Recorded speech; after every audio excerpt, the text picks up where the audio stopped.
Bonjour à tous, alors aujourd'hui je vais vous présenter les premiers tests du réacteur que je vous ai présenté dans une de mes précédentes vidéos. Donc ce réacteur qui fonctionne avec une électrolyte faite de soude caustique.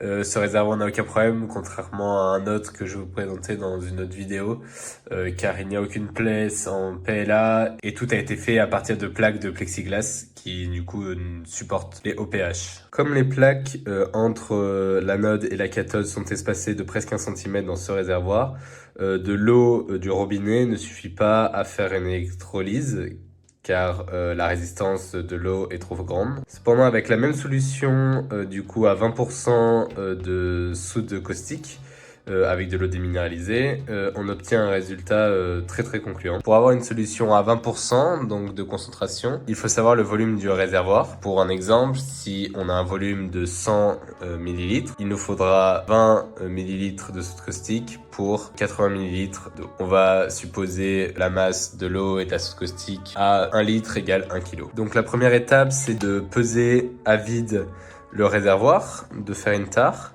et de le remplir avec de l'eau du robinet pour avoir du coup le poids que on doit mettre. Avec une seringue, on peut remplir le réservoir.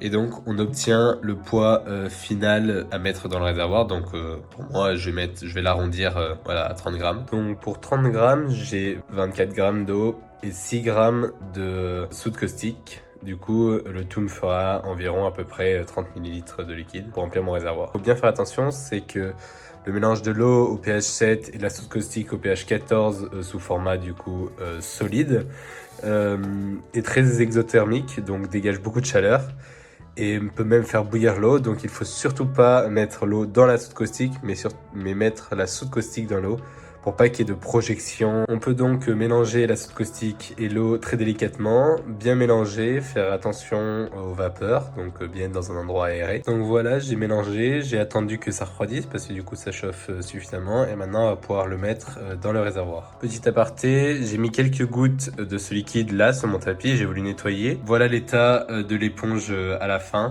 parce que c'est super corrosif, donc l'éponge était toute comme ça partout et ça a fait fondre mon éponge, donc bon, mon éponge est morte. Mais donc faites bien attention lorsque vous manipulez la soude caustique et si jamais il y a un problème, vous en mettez sur vous, il faut nettoyer en grandes eaux. Donc mettre beaucoup d'eau pour nettoyer. Donc maintenant on va pouvoir remplir le réservoir du coup avec nos 30 ml de solution. Pour ce faire, je vais utiliser du coup une plus petite seringue avec une aiguille pour y aller tout doucement. Une fois le réservoir rempli, on peut reboucher du coup avec la vis et un peu de téflon pour faire l'étanchéité. Donc voilà, j'ai mis en place tout le système. J'ai, avec de l'eau et du savon, créé un buller qui va permettre de protéger pour pas qu'il y ait un retour de flamme qui rentre dans le réservoir. Et donc j'utilise mon alimentation pour environ 2,5, entre 1,8 et 3 volts pour la cellule. Donc premier test, on met la machine en route. Donc on augmente progressivement la tension et on voit tout de suite du coup l'ampérage augmenter. Voilà, donc là on est à la limite de ce que je peux fournir vu que c'est 250 ampères max. Et donc tout de suite on voit du coup les bulles se former. Donc si on bouge, on voit le buller. Donc c'est l'électrolyse qui est en train de se produire à l'intérieur. Et donc si on attend quelques secondes que l'air à l'intérieur se dégage et qu'on allume, ça donne ça. C'est un gaz qui s'enflamme extrêmement rapidement, donc on ne voit pas les flammes à la vidéo. Donc on peut aussi remplir pour faire une petite torche du coup à hydrogène des seringues comme là. Donc là on va attendre, ça va prendre environ 2 minutes pour remplir jusqu'à 60 ml.